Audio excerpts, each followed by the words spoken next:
dis-moi. Papa, dis-moi. Papa, dis-moi. Papa, dis-moi. Bonjour et bienvenue sur Papa dis-moi, le podcast où petits et grands trouvent des réponses à toutes leurs questions.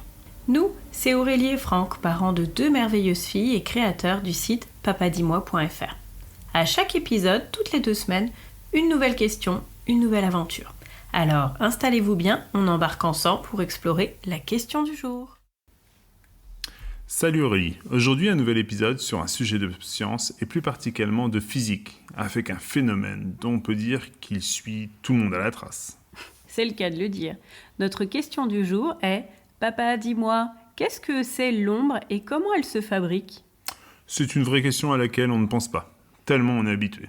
Je me souviens encore voir des jeunes enfants qui jouent avec leur propre ombre car ils ne comprennent pas le phénomène. C'est vrai que l'ombre est partout, mais on n'y pense pas toujours. Parfois, on s'amuse en faisant des photos amusantes ou bien en faisant des ombres chinoises. Exactement. Et pourtant, c'est une vraie magie de la nature. Enfin, une magie qui s'explique très bien avec la science. Alors, pour la question du jour, c'est moi qui me suis renseignée sur le sujet. Dis-nous Aurélie, c'est quoi exactement une ombre ?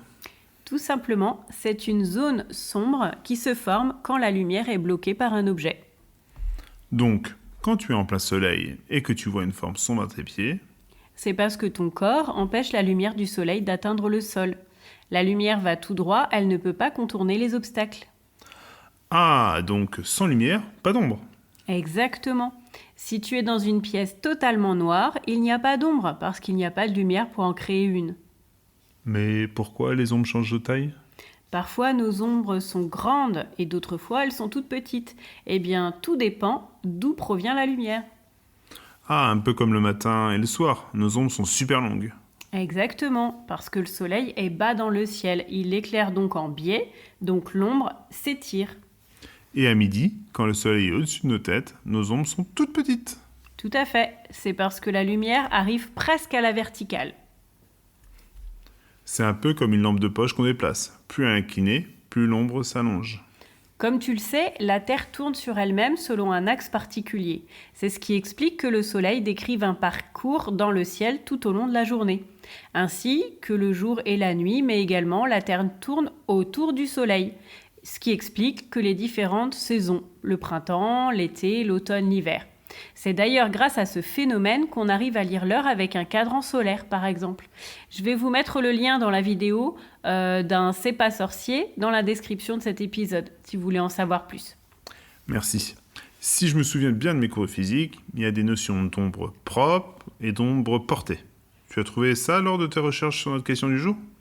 Oui, alors, imaginons que tu places une lumière derrière ta main. On appelle ombre propre la partie non éclairée de ta main. Et on appelle ombre portée l'ombre que tu vois sur le mur. En gros, la partie du mur qui ne reçoit pas la lumière. Très intéressant, ces notions de physique. Ce qui est chouette avec les ombres, c'est qu'on peut jouer avec. Oui, avec les ombres portées, du coup, on peut faire ce qu'on appelle les ombres chinoises. Exactement. On peut ainsi créer des formes rigolotes sur le mur. Un bon moyen de dédramatiser avec les jeunes enfants, qui parfois ont un peu peur de leur ombre dans leur chambre. Et oui, une ombre peut sembler mystérieuse, mais elle a toujours une explication logique. Les ombres, c'est aussi un phénomène qui est présent dans la nature. Il n'y a pas forcément besoin que de lumière artificielle. Oui, le soleil, avec les feuilles des arbres ou avec leurs troncs, ça fait des ombres. D'ailleurs, les animaux utilisent ces ombres pour se cacher. Enfin, certains animaux. Certains prédateurs chassent en restant dans l'ombre pour ne pas être repérés. Tout à fait. Et sans oublier le rôle essentiel des arbres avec les chaleurs qu'on subit chaque année avec l'ombre des arbres, eh bien, il fait plus frais en été. Oui, les scientifiques ont prouvé le rôle des forêts dans la lutte contre les effets du changement climatique. Eh bien, la question du jour était très intéressante. J'ai vraiment apprécié faire les recherches sur le sujet. N'hésitez pas à nous poser les questions, vos questions ou celles de vos enfants auxquelles vous souhaitez qu'on réponde. Pour résumer ce qu'on a vu aujourd'hui, une ombre, c'est une absence de lumière causée par un objet qui en bloque les rayons. Que sa forme et sa taille changent en fonction de l'angle de la lumière. Et on peut s'amuser avec, l'utiliser pour se protéger du soleil ou même pour se camoufler. Exactement. Bon, je vais aller tester mes talents en ombre chinoise. Bonne idée. Et vous les enfants, amusez-vous à observer les ombres autour de vous.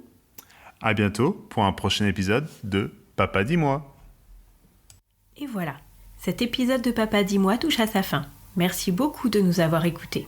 On espère que cette réponse vous a plu et que vous êtes maintenant aussi curieux que nous pour le prochain épisode.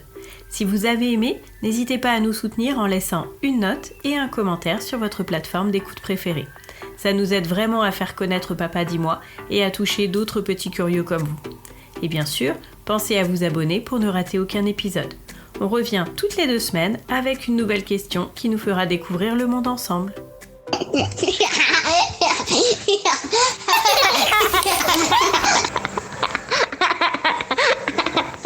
Ha ha ha!